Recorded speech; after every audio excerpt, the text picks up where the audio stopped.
यहाँ पर मौजूद थे और उन्होंने पुलिस की पार्टी को निशाना बनाया। पेशावर के अंदर वाक़यात हुए, लाहौर के अंदर वाक़यात हुए, तो ख़ुदकुश हमलावर के ऊपर आपकी बैसियत पुलिस ऑफिसर क्या ऑब्जर्वेशन है?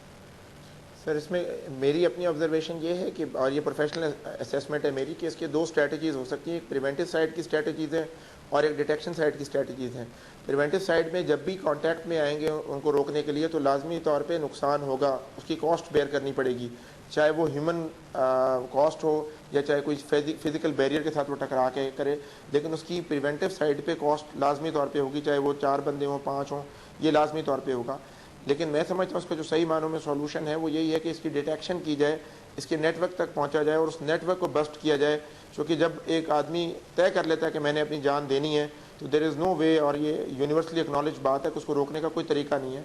फिर डिटेक्शन एक ऐसी चीज़ है जिससे आप उसको रोक सकते हैं, और इसमें पुलिस की ट्रेनिंग का बहुत अमल दखल है कि पुलिस को बहुत बारीकी से समझाया जाता है कि क्रिमिनल कैसे ऑपरेट करता है। अगर आप इसको माइन्यूटली देखें तो जो टैक्टिक्स हैं सुसाइड बॉम्बर्स के या टेररिस्ट के, वो वही टैक्टिक्स हैं जो क्रिमिनल लोगों के हैं। उसी तरीके से गाड़ी प्रोक्योर करेगा, उसी तरीके से प्लानिंग करेगा, उसी तरीके से इलाके की रेकी करेगा। अगर पुलिस की वो वाली ट्रेनिंग इस साइड पे अप्लाई कराई जाए, जैसे आपने खुद कहा कि we are the first line of defence, अगर हमें डिटेक्शन में पूरे तौर पे इन्वॉल्व किया जाए, जैसे ऑलरेडी हो भी रहा है, हम अपनी सिस्टर एजेंसीज के साथ मिलकर काम करते हैं, उससे अगर हमें एक्शनेबल इंटेलिजेंस भी साथ आ जाए, तो I hope we can go after them and we can bust the networks. ये बताइएगा कि आखिरी सवाल, फोर्स का इस वक्त जो धचका है, जो सदमा है, वो बहुत ज़्यादा होगा। ज़रा अपने कोलीग्स की अगर कोई बातचीत हमारे व्यूअर्स के साथ आप शेयर करना चाहें कि क्या वो बात करते हैं इस वाक़े के बाद। ज़ाहिर आपस में डिस्कशन भी होती होगी, बैरक्स के अंदर ऑफिसर्स भी बैठते होंगे। जी, पुलिस में ज़ाहिर बात है इस वाक़े के बाद एक हमें गुस्से की बहुत लहर आई है, लेकिन अल्लाह का बहुत करम है, अल्लाह का शुक्र है, हमारी पुलिस का मोराल बहुत हाई है। हमें आवाम की तरफ से बहुत मोहब्बत मिली है, आवाम ने इसको बहुत एक्नॉलेज किया है, और मैं समझता हूँ कि हमारी स्ट्रेंथ जो है वो फिजिकल रिसोर्सेज से या इन चीज़ों से नहीं आती, वो हमें, हम जिनके लिए ये सब कुछ कर रहे हैं, अगर वो एक्नॉलेज कर लेते हैं तो ये हमारे लिए सबसे बड़ी रिकग्निशन ये है। मैं समझता हूँ कि ये हमारा मोराल बूस्टिंग सिर्फ तभी हो सकता है जब आवाम हमें एक्नॉलेज करें, और उन्होंने ऑलरेडी एक्नॉलेज किया है। इसमें आपका मीडिया का बहुत अहम रोल है, जिसके लिए मैं आप लोगों का शुक्रगुजार हूँ। Thank you very much Kamran साहब। यकीनन हमारा रोल अहम है, लेकिन सबसे अहम रोल उन लोगों का है जो फर्स्ट लाइन ऑफ डिफेंस हैं और महदूद रिसोर्सेज और बाज़ जगह पर ना होने के बराबर रिसोर्सेज के बावजूद जो है वो ड्यूटीज़ अपनी करते हैं और अपनी जान की परवाह भी नहीं करते। यकीनन हाईएस्ट गैलेंट्री अवार्ड्स मिलने चाहिए ऐसे लोगों को जो लोगों के तहफ़्फ़ुज़ के लिए अपनी जानें कुर्बान करते हैं। Thank you very much for being with us. नाज़रीन, ब्रेक लेते हैं, ब्रेक के बाद वापस आएंगे, देखेंगे कि हुकूमत का क्या नुक्ता नज़र है, मजहबी ज़ाविये से हम इस मामले को किस तरीके से देखते हैं। हुकूमत के मुशीर हैं मजहबी अमूर के ऊपर, उनसे भी हम बात करेंगे, अल्लामा हामिद सईद काज़मी साहब से, और हम फिर ये देखेंगे कि पेशावर के अंदर इसका तज्ज़िया क्या हो रहा है। कराची के वाक़यात भी आपके सामने हैं, कुछ खौफ व हरास फैला हुआ है, बाज़ जगह पर बम धमाके हुए हैं और लोग ज़ख्मी भी हुए हैं।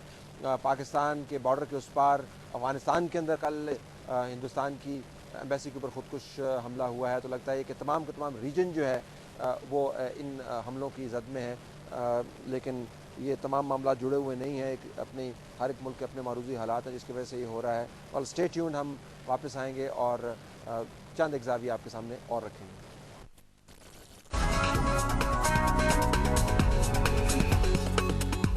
यानी मोबाइल फोन का असली गुरु, अरे फ्रेंच लोग आ गए हैं। सैमसंग गुरु 100। कोई भी मोबाइल नंबर जो आप चाहें आज ही बुक करें, लेकिन जल्दी कोई और ना ले जाए। गोल्ड क्रेस्ट एग्जीक्यूटिव बुकिंग और तफसीलात के लिए गोल्ड क्रेस्ट एग्जीक्यूटिव के साइट ऑफिस राब्ता करें। गोल्ड क्रेस्ट एग्जीक्यूटिव कराची में अपनी नौयत का पहला और मुनफरिद कमर्शियल टावर, तमाम जदीद सहूलियात से मुज़य्यन, वसीओरीज, कमर्शियल टावर और दिलकश शॉपिंग मॉल। बुकिंग और तफसीलात के लिए गोल्ड क्रेस्ट एग्जीक्यूटिव के साइट ऑफिस राब्ता करें। अपनी पसंद का कोई भी नंबर, बर्थडे, एनिवर्सरी, गोल्डन, यानी कोई भी मोबाइल नंबर जो आप चाहें आज ही बुक करें। जोंग कस्टमर सर्विस सेंटर या वेबसाइट विजिट करें, लेकिन जल्दी कोई और ना ले जाए। गोल्ड क्रेस्ट एग्जीक्यूटिव बुकिंग और तफसीलात के लिए गोल्ड क्रेस्ट एग्जीक्यूटिव के साइट ऑफिस राब्ता करें।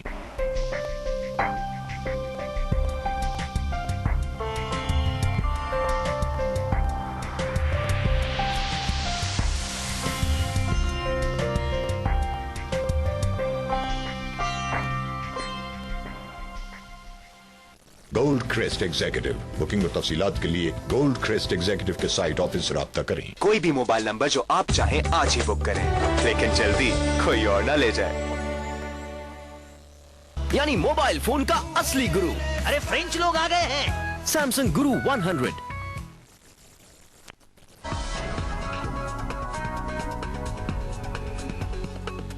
प्रोग्राम में खुशामदीद नाज़रीन। हमें बड़ी खुशी है कि हमें ज्वाइन कर रहे हैं सैयद हामिद सईद काज़मी साहब, जो इस वक्त मुशीर हैं मजहबी अमूर के, प्राइम मिनिस्टर ऑफ पाकिस्तान के।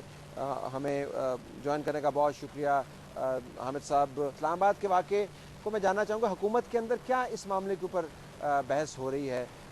एक ख्याल ये था कि एक अमन प्रोसेस के ज़रिए जो ख़ुदकुश हमला आवर हैं या उनके पीछे जो क़ुव्वतें हैं उनको मायल कर लिया जाएगा, मिल बैठेंगे हुकूमत के साथ, लेकिन कल के वाक़े ने तो ये उम्मीद जो है वो तोड़ के रखती है। मैं अर्ज़ करूँगा कि ये बात आप दुरुस्त कह रहे हैं कि हुकूमत इस फ़िक्र में थी कि उनसे कोई होस्टाइल बिहेवियर अपनाने की बजाय, उनसे कोई मुखालफाना और मुखासमाना अंदाज़ अपनाने की बजाय उनसे एक प्यार और मोहब्बत का तरीक़ा अपनाए, और बजाय इसके कि हम उनकी के ख़िलाफ़ कोई फोर्सेस लगा के और उनको रोकने की कोशिश करें, बल्कि उनको फैसिलिटेट करें। तो हम इस फिक्र में थे कि एक बेहतर रिलेशनशिप डेवलप करके और आहिस्ता आहिस्ता मुज़ाकरात के ज़रिए मामलात को तय किया जाए। लेकिन वो वहाँ पर वो जो मुज़ाहिरा था वो उसी अंदाज से हुआ। वहाँ तकारीर के अंदर भी कोई तशद्दुद का उनसर ज़ाहिर है। वो एग्रीव पार्टी थी, उनको शिकायत थी, उन्होंने मुतालबे तो करने थे, लेकिन वहाँ पर कोई ऐसी बदमज़गी सामने नहीं आई।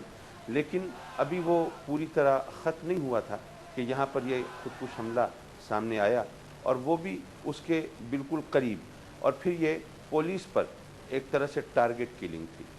अब वो लोग, आप ज़रा सोचिए, वो फैसलाबाद और सरगोधा से आने वाले लोग जो बेचारे रोज़ी के चक्कर में पुलिस में आए थे, उनका किसी से न कोई नज़रियाती इख्तिलाफ था, न कोई वो किसी तशद्दुद और किसी इंतहा पसंदी की तरफ थे, और ना ही कोई उनका और कसूर था। कसूर था तो सिर्फ इतना था कि वो कानून नाफिज करने वाले इदारे में वो अपनी रोज़ी तलाश कर रहे थे। इल्हाम साहब, कदा कलामी होती है। आपने अभी जो जिक्र किया, मुझे लगता यूँ है, जिस तरतीब से आपने वाक़यात को बयान किया, मुझे लगता यूँ है कि शायद जहन के किसी गोशे में ख्याल है कि इसका ताल्लुक़ लाल मस्जिद की जो शोहदा की कॉन्फ्रेंस है उससे जुड़ा हुआ है। आप इस तरफ इशारा कर रहे हैं बिलवास्ता तौर पर, या कोई शवाहिद हैं जिसकी बुनियाद पे आप ये कह रहे हैं? नहीं, जाहिर है कि हमारे पास कोई ऐसे शवाहिद नहीं है, लेकिन मैं ये अर्ज़ कर रहा हूँ कि हम ये नहीं कह रहे कि ये उन्हीं लोगों का काम है, लेकिन ये उसके साथ ही ये वाक़या जो है, ये हादसा जो है, ये हम जोड़ें या न जोड़ें, लेकिन वहाँ यह वाक़या हो रहा है, उससे वहाँ वो मुज़ाहिरा हो रहा है, उससे कुछ फासले पर यह हादसा हुआ है। और फिर ये दुनिया जानती है कि इस वक्त जो ये सुसाइडल अटैक्स हैं, ये खुदकुश हमले हैं, ये इनको इनिशिएट करने वाला कौन है, इनको इंस्टिगेट करने वाला कौन है, इंसेंटिव्स देने वाला कौन है, ये सब जानते हैं। इसलिए इस पस मंज़र में हम ये चाहते थे कि एक मोहब्बत का माहौल पैदा हो, उल्फत व चाहत का माहौल पैदा हो। देखिए, हुकूमत तो अब भी कोई एग्रेसिव कदम नहीं उठा रही, कोई पकड़ धकड़, कोई धूम धड़का, कोई इस किस्म की अफरा तफरी का माहौल हुकूमत ने अब तक पैदा नहीं किया। लेकिन अब इस हादसे पर जितना भी अफसोस किया जाए, जाहिर है वो हम सब के लिए वो कम है। इसके बाद बहसीयत मुशीर मजहबी अमूर, आपकी एडवाइस प्राइम मिनिस्टर साहब को जब भी वापस आए कुआलालंपुर से क्या होगी?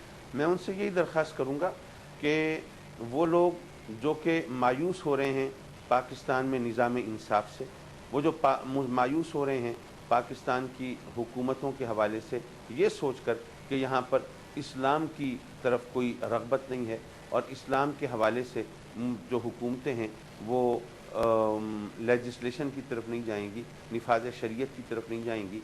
अगर इस हवाले से बात की जाए, उनको बताया जाए, इस्लामी नज़रियाती कौंसिल का रोल बताया जाए, उसमें उलमा की कोशिश व काबिश बताई जाए, उसमें ये बताया जाए कि पार्लियामेंट हाउस के अंदर जो लोग मौजूद हैं वो सब मुसलमान हैं अल्लाह के फजल करम से, और जो मुसलमान जो अक़लियती अरकान हैं उनकी बात अपनी जगह पे है, और जो मुसलमान हैं उन्होंने जो हलफ लिया है वो भी उसके अंदर भी ये बताया है कि हम इस्लाम की बालादस्ती के लिए काम करेंगे। अगर ये चीज़ ज़रा प्रैक्टिकल शेप में थोड़ी सी सामने आएगी तो कम अज़ कम